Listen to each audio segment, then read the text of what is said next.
जूठे को पढ़ा रहा हूँ। प्यारे छात्रों, आज मैं कक्षा 10 के विज्ञान विषय में धातु और अधातु के भाग 8 के विषय में अध्ययन करेंगे। इससे पहले मैं अयस्कों का सांद्रण के बारे में बता दिया था। उसमें गुरुत्वीय पृथक्करण विधि थी, फेन या झाग प्लावन विधि थी, चुंबकीय पृथक्करण था। इस तरह से उसको पहले जो ज़मीन से वो निकाला जाता है और को तो उसको शुद्ध किया जाता है। इसके बाद धातु का निष्कर्षण किया जाता है। धातु का निष्कर्षण के बाद सांद्रण के बाद उसको बिल्कुल प्योर करने की, बिल्कुल शुद्ध करने की जो प्रक्रिया होती है, धातु का निष्कर्षण कहते हैं। धातु का निष्कर्षण जो है अब उस ओर की प्रकृति, उस अयस्क की प्रकृति पर निर्भर करता है कि किस प्रकृति की अशुद्धि उसमें मिली है, उस ढंग से उसका अशुद्धि को दूर किया जाता है। सबसे पहले उसके धातु के ऑक्साइड में उसको बदला जाता है।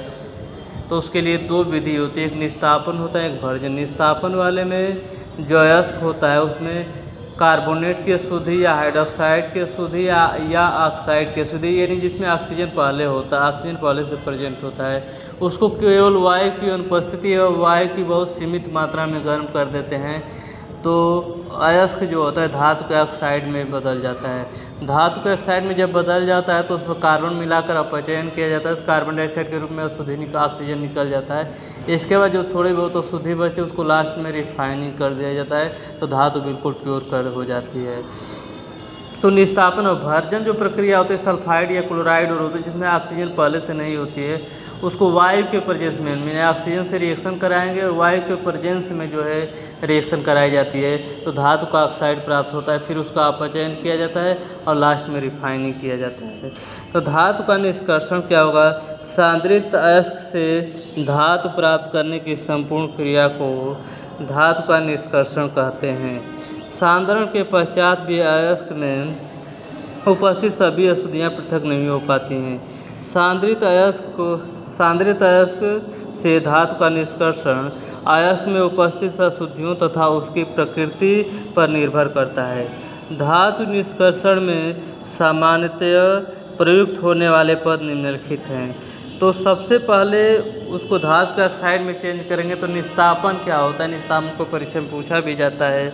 निस्तापन, इस क्रिया में सांद्रित अयस्क को उसके गलनांक के नीचे उस ताप तक गर्म करते हैं कि उसमें से नमी, हाइड्रेशन, जल व अन्य वाष्पशील पदार्थ निकल जाते हैं, परंतु अयस्क को पिघलने नहीं दिया जाता है।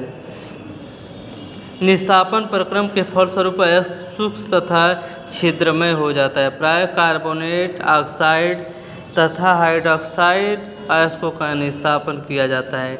जैसे एल्युमिनियम का अयस्क होता है बॉक्साइट, इसमें ऑक्सीजन भी है, जल है, तो इसको वायु की अनुपस्थिति या वायु की बहुत कम मात्रा में गर्म किया जाता है, तो एल्युमिनियम ऑक्साइड यानी धातु का ऑक्साइड प्राप्त हो जाता है और H2O ऑब्टेन होता है।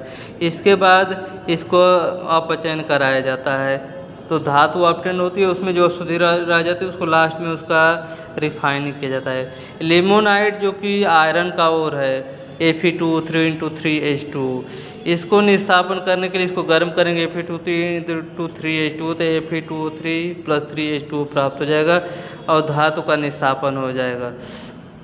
तो इस तरह से निस्तापन के बारे में हम लोग पढ़े थे।